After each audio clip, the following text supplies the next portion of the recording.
नवाबजादा अली मुर्तज़ा खानजी साहब, जनाब मोहम्मद इकबाल सांस साहब,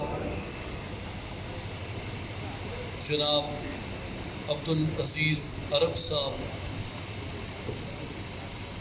मोइन ख़ान साहब और तशरीफ़ फरमा काबिल एहतराम अराकीन, मुअज़्ज़ज़ मेहमानान गिरामी, अस्सलामु अलैकुम। मैं सबसे पहले आप सबको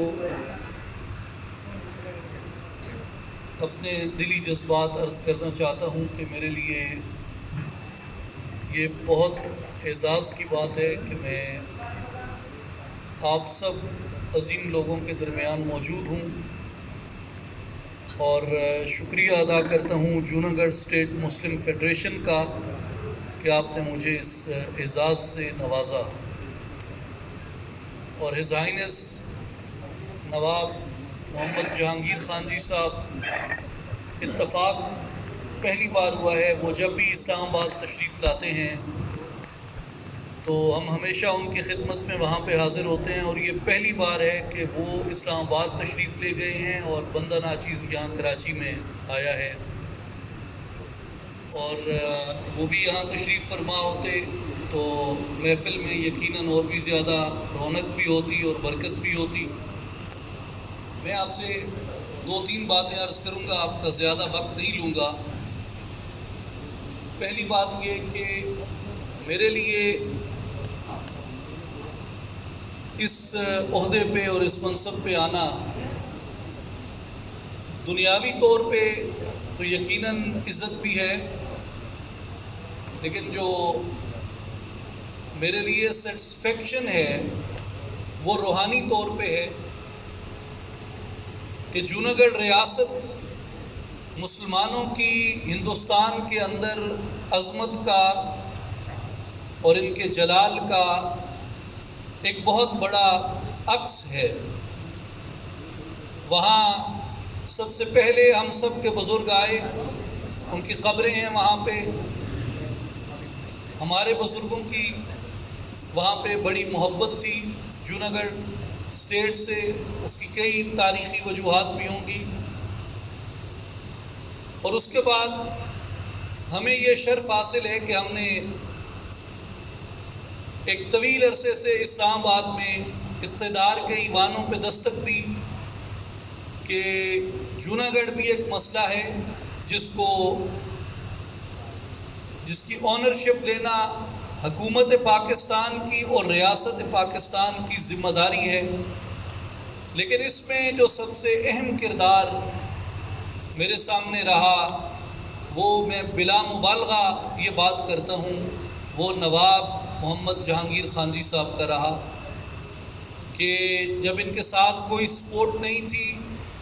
ये अकेले थे इस्लामाबाद में, तने तनहा बग़ैर किसी सहारे और बग़ैर किसी दोस्त के इस्लामाबाद के अंदर जिस तरीके से नवाब साहब ने इस इशू को ज़िंदा रखा, उसकी बहुत बड़ी मिसाल ये है कि नक्शे के अंदर और रियासतें भी रिवाइव हुई हैं पॉलिटिकल मैप में, लेकिन अहमियत सिर्फ जूनागढ़ को मिली है। तो उसकी वजह नवाब साहब की पिछली 15-20 बरस की काविशें। दूसरी बात मैं ये अर्ज़ करना चाहता हूँ कि हमारा जो सरमाया है, जूनागढ़ का जो मुस्तक़बिल है, वो जूनागढ़ के लोग हैं। और लोगों के साथ जो नवाब साहब का और जूनागढ़ हाउस का जो राब्ता है,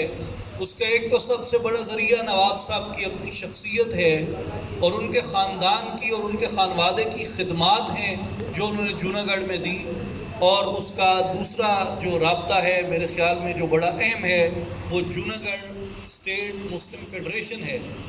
जो जूनागढ़ अवाम के और जूनागढ़ हाउस के दरमियान राब्ते का सबसे बड़ा चैनल है। मैं एक बात ज़रूर आपसे अर्ज़ कर दूं कि मैं तकरीबन पाकिस्तान के हर शहर में, चारों सूबों में और आज़ाद जम्मू कश्मीर में गया हूँ, जहाँ सरदारियाँ और जागीरदारियाँ रही हैं, वहाँ مجھے تعلیم کے مسائل بھی پتہ ہیں، غربت کے مسائل بھی پتہ ہیں، صحت کے مسائل بھی پتہ ہیں، اور شعور کی سطح کا بھی مجھے اندازہ ہے۔ میں کسی کا نام لیے بغیر آپ سے یہ عرض کر رہا ہوں کہ جو میرے تجربے میں رہا ہے وہ کوئی زیادہ اچھا تجربہ نہیں رہا۔ البتہ میں والی سوات کو، نواب بہاولپور کے ان کے علاقوں کو میں نے دیکھا ہے، وہاں یہ شرح بہت اچھی تھی، اور آج بھی بہاولپور میرے نزدیک پاکستان کی اندر آنے والے علاقوں میں جو چند ویل کلچرڈ علاقے تھے ان میں ریاست بہاولپور ایک ہے، جس میں شعور کی، اخلاقیات کی سطح بہت بلند تھی۔ اور میں جب جوناگڑھ کے لوگوں کو ملتا ہوں تو مجھے جوناگڑھ کے لوگوں میں سیاسی شعور کے اعتبار سے، معیشت کے شعور کے اعتبار سے، دنیا داری کے شعور کے اعتبار سے، تعلیم کے اعتبار سے جوناگڑھ کے لوگ بہت آگے نظر آتے ہیں۔ اور میں اس میں کوئی شک نہیں رکھتا کہ اگر جو اس وقت کا کلچر تھا جب یہاں برطانیہ تھا یا اس کے آنے سے بھی پہلے، اگر نوابوں کے اندر علم کا شوق نہ ہوتا، علم کی سرپرستی نہ کرتے، تو شاید یہ شعور وہاں پہ نہ ہوتا۔ تو یہ ایک ہمیں ضرور ذہن میں رکھنا چاہیے کہ ان کی صرف ایک ہمارے لیے وہ سیاسی حیثیت نہیں ہے، بلکہ ان کا جو خاندانی وقار ہے، ان کی جو خدمات ہیں، وہ ہمارے لیے بڑا معنی رکھتی ہیں۔ جہاں تک آنریبل پریزیڈنٹ صاحب نے یہاں پہ کچھ باتیں ریفر کی، اور مجھے بڑی خوشی ہوئی کہ انہوں نے، میں ان کا بھائی ہوں، عمر میں پتہ نہیں چند گھنٹوں کا ہی فرق ہوگا، تو بڑے چھوٹے کا فیصلہ ہم بعد میں کر لیں گے، لیکن عرض یہ ہے کہ مجھے ان کے مسائل جو انہوں نے بیان کیے تھوڑا بہت اندازہ اس سے قبل ہے، لیکن انشاءاللہ ہم تفصیلاً اس پہ بیٹھیں گے اور کوشش کریں گے کہ جو چیزیں رکی ہوئی ہیں ان کو ہم اپنے بہتر کرنے کی کوشش کریں، خاص طور پہ رابطے روابط میں۔ لیکن کوئی چیز گارنٹی ہم اس لیے نہیں کر سکتے کہ اس وقت ایشو بہت انیشل سٹیج پہ ہے، اور ہم کوئی ایسی سیاسی پارٹی تو ہے نہیں کہ کوئی ایک دوسرے سے وعدے وعید کر لیں، یا ایک دوسرے سے ہمیں کوئی لالچ ہو کسی چیز کا کہ جی ہم یہاں، کیا آپ بہت نعرے سنتے ہیں کراچی کو سوئٹزرلینڈ بنانے کے، اور جو بھی آتا ہے اقتدار میں اور جلسے میں وہ یہی کہتا ہے، لیکن ہمارے مسائل بہت مختلف نوعیت کے ہیں۔ ہمیں صبر و تحمل سے، استقامت سے چلنا ہے، اور آہستہ آہستہ اپنی منزل کی طرف بڑھنا ہے۔ یہ جو انیشیٹوز ہیں، جیسے آج ریسرچ سوسائٹی کا یا کالج کا، یا ان چیزوں کو اپ گریڈیشن کا ہے، اس میں بہت کام ہو سکتا ہے، اور اس کے لیے ہمیں کسی بہت بڑی سیاسی سفارش کی ضرورت بھی نہیں، کچھ اسٹریٹجیز بنانے کی ضرورت ہے۔ وہ ہم انشاءاللہ بھائی مل بیٹھیں گے تو ایک بہتر لائحہ عمل بنائیں گے۔ جہاں تک اس سوال کا تعلق ہے کہ کس کا، اقبال صاحب اپنی طرف ریفر کر رہے تھے کہ